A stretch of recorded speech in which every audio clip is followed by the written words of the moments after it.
All right, so thanks for tuning in on a Saturday where, hey, I think a lot of you guys might be watching the playoffs right now, rooting for the Clemson Tigers. But if you didn't catch the drift, Oklahoma's not in the playoffs this year. So Oklahoma's going to be taking on Navy in the bowl game this year.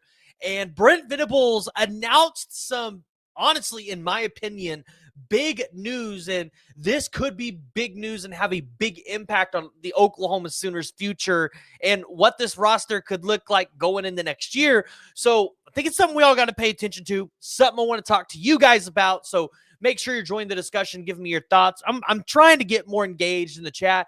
Griffin has been keeping me a little busy. You guys don't know, baby girl that I just had this past summer, been keeping me a little busy. So prayers there that she can get over some of this upset stomach stuff that she's got going on. Hopefully switching formula will help. If you got any tips, let me know down in the chat too. But if you're new to the channel, hit that like, hit the subscribe button, join the discussion, give me your thoughts. It's completely free for you to sub. We're talking transfer portal recruiting all off season long, so you're not going to want to miss any of that.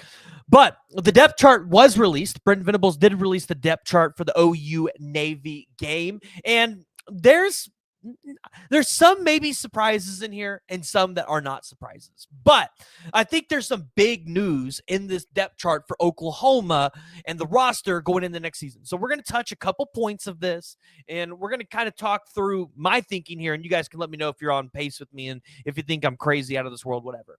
Obviously, Michael Hawkins listed as starter quarterback here. No big news there. Casey Thompson listed as backup. You don't have anybody else, though. Unfortunately, Jet New can't be a backup for Casey Thompson. So if you're Oklahoma, you're damn near hoping that you don't have to need a third quarterback in this game because you don't have one. Running backs, you don't see Javante Barnes listed on the running back depth chart. A lot of that might be because he's maybe still dealing with the ankle injury. Maybe just get him healthy for next year. You do see Gavin Sawchuk listed up here. Xavier Robinson is listed at second to the bottom. So interesting enough. I mean, I'm sure he'll get a bunch of run in this game. He should. If he doesn't, I don't know. Everybody's going to have their own questions on DeMarco. You see Andy Bass at the very bottom, so maybe we'll get to see a little bit of him.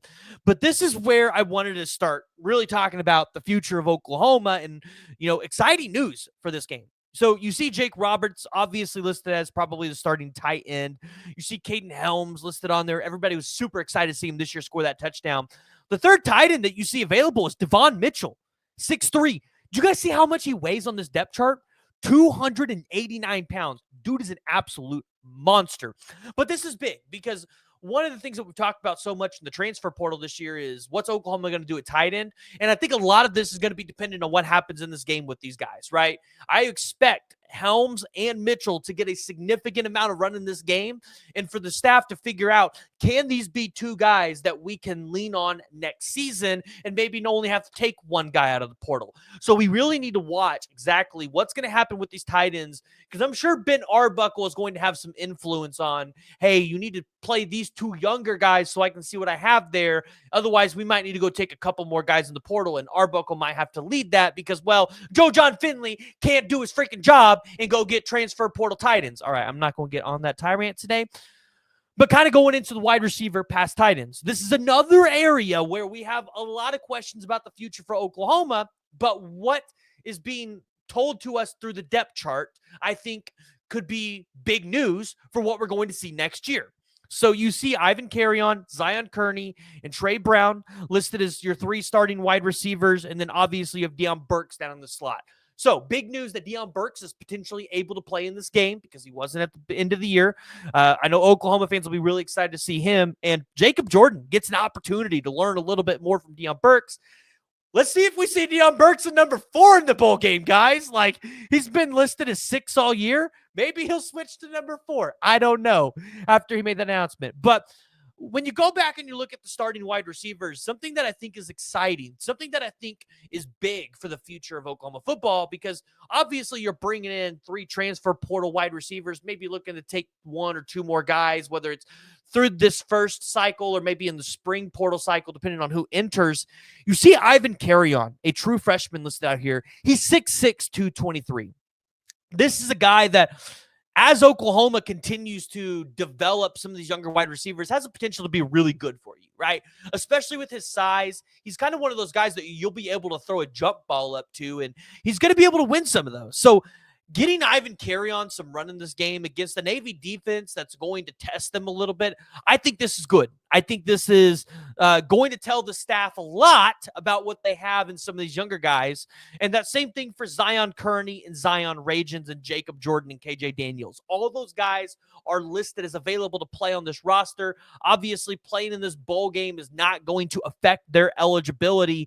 But you see a guy like Zion Kearney, who at the end of the season was hurt, listed as 6'1" on the roster, so he's got a little bit of size there. Track speed, though. Zion Kearney was a guy that when he committed to Oklahoma, we were really excited about it. So again, I'm really curious to see, one, the connection that Michael Hawkins has with these younger guys that we really just didn't get to see in the regular season this year.